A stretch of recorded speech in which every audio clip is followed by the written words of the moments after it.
7 Februari 1989, sebuah kerusuhan meledak di sebuah dusun kecil bernama Talangsari 3 Cihideng, Wai Jepara, Lampung.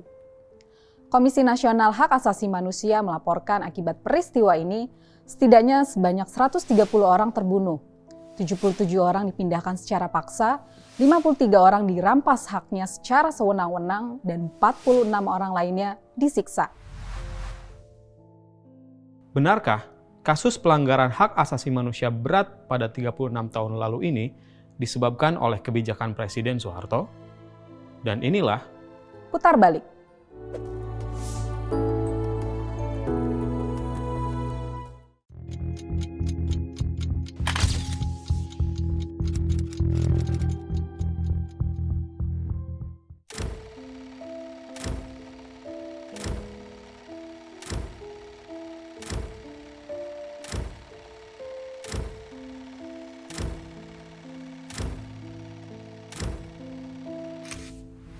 Peristiwa Talangsari bermula dari sepucuk surat dari Camat Wai Jepara, Zulkifli Maliki.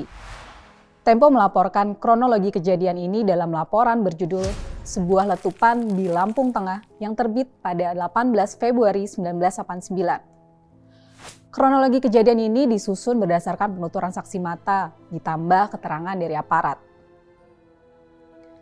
Surat dari Camat Zulkifli untuk Komandan Rayon Militer Wai Jepara, Kapten Sutiman pada 27 Januari 1989 itu berisi laporan adanya kegiatan mencurigakan berkedok pengajian di Duku Cihideng yang berjarak sekitar 40 km dari kota metro Lampung. Keesokan harinya Sutiman memanggil Anwar alias Warsidi yang disebut tokoh pengajian itu. Anwar menolak dan justru meminta Sutiman yang datang ke tempatnya. Karena surat pemanggilan itu tak juga ditanggapi, pada 4 Februari 1989, giliran Camat Zulkifli Maliki yang memanggil Anwar. Tapi panggilan itu tetap tak diindahkannya. Senin 6 Februari 1989, sehari sebelum kerusuhan meletus, terjadi sebuah peristiwa yang memicu kemarahan militer.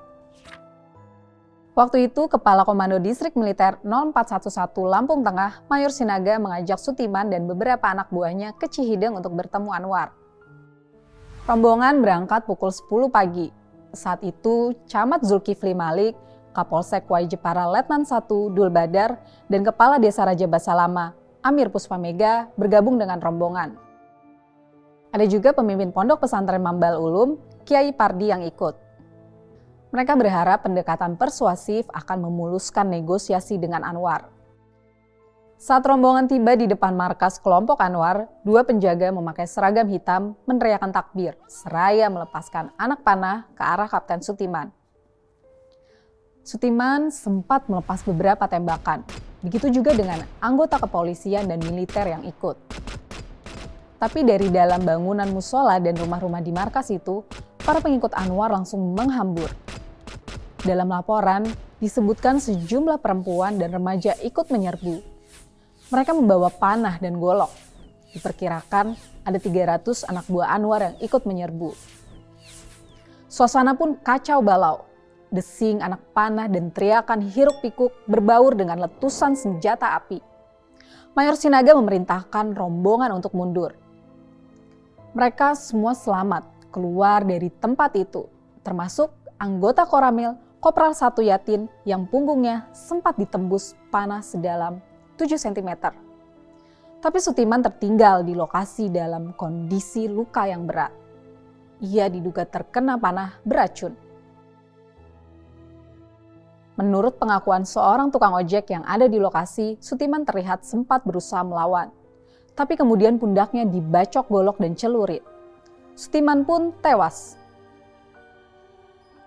Sekitar tengah hari, para anggota kelompok Anwar melakukan sembahyang lohor bersama. Lalu mereka merusak 5 jembatan kali beringin yang menghubungkan Cihideng dengan daerah sekitar. Pada malam harinya, bentrokan muncul di sejumlah titik. Di desa Sidorejo, sekitar 40 km dari Cihideng, 8 orang membawa golok membajak sebuah angkutan umum. Kelompok itu juga menyerang sang supir hingga tewas. Kebetulan di dalam mobil itu juga ada prajurit 1 Budi Waluyo yang sedang cuti. Budi juga tewas dibacok. Berdasarkan pengakuan kernet angkutan yang berhasil kabur, diketahui kelompok bergolok itu datang dari rumah Jamjuri, seorang penduduk desa Sidorejo yang diketahui juga anggota kelompok Anwar. Polisi yang berniat mengusut kasus ini dihadang kelompok bersenjata. Sementara itu, pada Senin malam usai bentrokan di markas kelompok Anwar, 40 anggota BRIMOB dari Kepolisian Wilayah Lampung dan 3 peleton tentara dari Komando Rayon Militer Garuda Hitam berupaya menjemput jenazah Sutiman. Mereka mengepung markas kelompok Anwar dari 3 arah, Pakuan, Kelahang, dan Desa Raja Basalama. Sekitar pukul 4 dini hari, pasukan yang dipimpin oleh Kolonel Hendro Priyono mulai menyerbu. Seruan untuk menyerah dilantangkan. Tembakan peringatan diletuskan. Tapi dari dalam markas, teriakan takbir kembali menggema, disusul dengan seliweran anak panah dan lemparan bom molotov. Bentrokan terjadi hingga Selasa pagi, 7 Februari 1989. Tepatnya pukul 12, aparat menguasai markas tersebut. Upaya mengambil jenazah Sutiman berhasil, dan sebanyak 27 anggota Komando Mujahidin Fisabilillah menjadi korban, termasuk pimpinan mereka Anwar alias Warsidi yang waktu itu berusia 51 tahun. Berdasarkan penuturan saksi mata, banyak anggota kelompok Anwar yang tewas terpanggang di rumah-rumah kayu di area desa itu. Tapi Kolonel Hendro Priyono membantah pembakaran rumah itu dilakukan pasukannya. "Saya tak membawa api. Itu mereka bakar sendiri," ujarnya. Meski begitu, teror belum berhenti. Keesokan harinya pada Rabu 8 Februari 1989, sebuah mobil minibus berhenti di depan kantor Komando Distrik Militer 0411 di Kota Metro. Dari dalam mobil itu keluar 7 orang laki-laki. Sembari berteriak, mereka melempari kantor Kodim dengan bom molotov dan melesatkan anak panah. Dalam serangan ini, 3 anggota Kodim terluka, dan kelompok itu bahkan berhasil merebut senjata otomatis M16. Tapi rupanya mereka tak mengerti cara menggunakan senjata yang sedang terkunci. 6 penyerbu akhirnya tewas ditembak, sementara seorang lagi melarikan diri. Tapi mengapa aparat kepolisian dan militer waktu itu sampai turun tangan memeriksa kelompok Anwar di Dusun Talangsari 3? Waktu itu, aparat setempat mencurigai aktivitas kelompok pengajian yang dipimpin oleh Warsidi. Pasalnya, dalam khotbahnya, Warsidi dituding menyerukan penentangan terhadap Pancasila dan pemerintah. Laporan aparat desa juga menyatakan, kelompok ini diduga mengumpulkan botol-botol kosong untuk dijadikan bom molotov dan membuat panah beracun. Ada juga aktivitas bela diri yang dilakukan kelompok ini. Di masa itu, pemerintah dan aparat memang tengah gencar menyisir kelompok-kelompok yang memiliki ideologi yang berbeda. Gara-garanya, pada 1983, Presiden Soeharto mewajibkan semua partai politik dan organisasi masyarakat menjadikan Pancasila sebagai satu-satunya ideologi, alias asas tunggal. Kebijakan ini diatur dalam Ketetapan Majelis Permusyawaratan Rakyat Nomor 2 Tahun 1983 tentang Garis-Garis Besar Haluan Negara. Pemberlakuan asas tunggal ini memancing kelompok-kelompok keagamaan melakukan perlawanan, seperti yang terjadi di Tanjung Priok pada 1984 dan Gerakan Jubah Putih di Aceh pada 1987. Di sisi lain, pemerintah juga semakin ketat mengawasi kelompok-kelompok keagamaan. Usai peristiwa di Cihideng dan beberapa lokasi lain, Kolonel Hendro Priyono memberikan keterangan. Dia menyatakan sebanyak 20 orang ditahan. Sementara, situasi kota Metro dan daerah sekitarnya yang sempat menegang berangsur terkendali. Tetapi kemudian, operasi memburu anggota kelompok Anwar yang tersebar di berbagai daerah digencarkan. Kelompok Anwar kemudian dicap sebagai gerakan pengacau keamanan. 9 bulan setelah bentrokan, belasan anggota kelompok yang ditangkap menjalani persidangan. Mereka dituduh melakukan gerakan makar dan berencana menggulingkan pemerintah yang sah dan menimbulkan keresahan secara luas. Mereka dikenakan undang-undang anti subversi yang jika terbukti mereka bisa dijatuhi hukuman mati. Masalahnya, tidak semua terdakwa dalam persidangan itu terbukti menjadi anggota kelompok Anwar.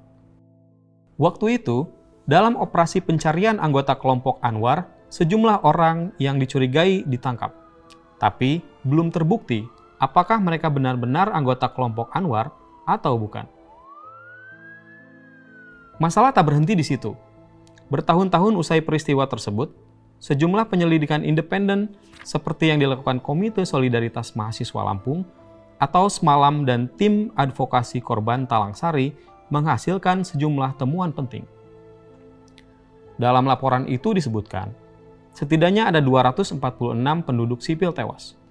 Sementara, Komite untuk Orang Hilang dan Korban Tindak Kekerasan atau Kontras menyebutkan hanya sebanyak 47 korban yang dapat diidentifikasi jenazahnya dan 88 lainnya masih menghilang.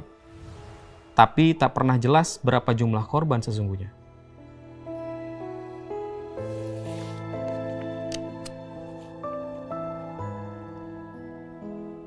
Dalam buku Talang Sari 1989, kesaksian korban pelanggaran HAM Lampung yang diterbitkan Lembaga Studi Pers dan Pembangunan dan penerbit Sijado, korban bentrokan ini berjumlah 300 orang. Adapun ratusan anak buah dan pengikut Warsidi ditangkap. Lalu, para korban peristiwa Talang Sari masih hidup dalam stigma gerakan pengacau keamanan komunitas anti pemerintah alias Islam PKI. Komisi Nasional Hak Asasi Manusia menyebut peristiwa Talang Sari sebagai pelanggaran hak asasi manusia berat. Sebab, peristiwa ini terjadi secara meluas dan sistematis, yang berbeda dengan kejahatan biasa.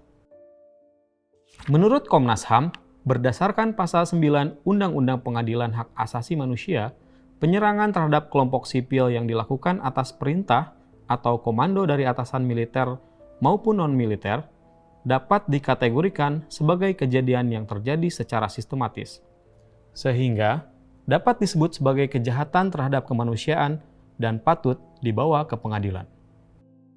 Tapi, sampai lebih 30 tahun peristiwa itu berlalu, kasusnya masih mengambang. Kejaksaan Agung berkali-kali mengembalikan berkas penyelidikan ke Komnas HAM dengan alasan kurang alat bukti. Pada Februari 2019, tiba-tiba diadakan acara deklarasi damai peristiwa Talang Sari di kantor pemerintah Kabupaten Lampung Timur. Acara ini dihadiri perwakilan Kementerian Koordinator Politik, Hukum, dan Keamanan, perwakilan Kementerian Hukum dan Hak Asasi Manusia, dan sejumlah pejabat pemerintah daerah. Anehnya, para korban dan keluarga korban tak dilibatkan. Ketua Paguyuban Keluarga Korban Talang Sari, Edi Arsyadat, menyatakan acara itu melukai perasaan para korban. Karena dalam acara itu ada deklarasi bahwa peristiwa Talang Sari tak akan diungkit lagi. Pemerintah juga menyatakan akan membangun infrastruktur, memberdayakan ekonomi, dan memenuhi hak dasar korban dan keluarganya. Deklarasi ini sepihak dan sembunyi-sembunyi, kata Edi. Adapun anggota Komnas HAM Khairul Anam menilai deklarasi damai tersebut sebagai upaya pemerintah mengarahkan penyelesaian peristiwa Talang Sari yang merupakan kasus pelanggaran hak asasi berat ke jalur non-yudisial atau di luar pengadilan. Ombudsman juga menyatakan acara deklarasi itu sebagai maladministrasi. Memang, waktu itu sehari sebelum acara deklarasi, Menteri Koordinator Politik, Hukum, dan Keamanan Wiranto menyurati Jaksa Agung Muhammad Prasetyo. Dalam suratnya, Wiranto menyatakan pemerintah akan tetap melanjutkan penyelesaian kasus pelanggaran hak asasi berat secara non-yudisial. Sedangkan di jalur yudisial, pemerintah mendorong Kejaksaan Agung dan Komnas HAM melakukan gelar perkara dengan menghadirkan ahli yang relevan untuk mencari solusi yang pasti, kata Wiranto dalam surat tersebut. Meski begitu, semua upaya itu belum cukup memenuhi rasa keadilan para korban dan keluarga korban peristiwa Talang Sari 36 tahun silam. Mereka masih berharap pihak-pihak yang terlibat, terutama para petinggi militer saat itu, untuk diperiksa secara hukum. Mereka pun sampai sekarang masih terus memperjuangkan keadilan dan kebenaran dari negara.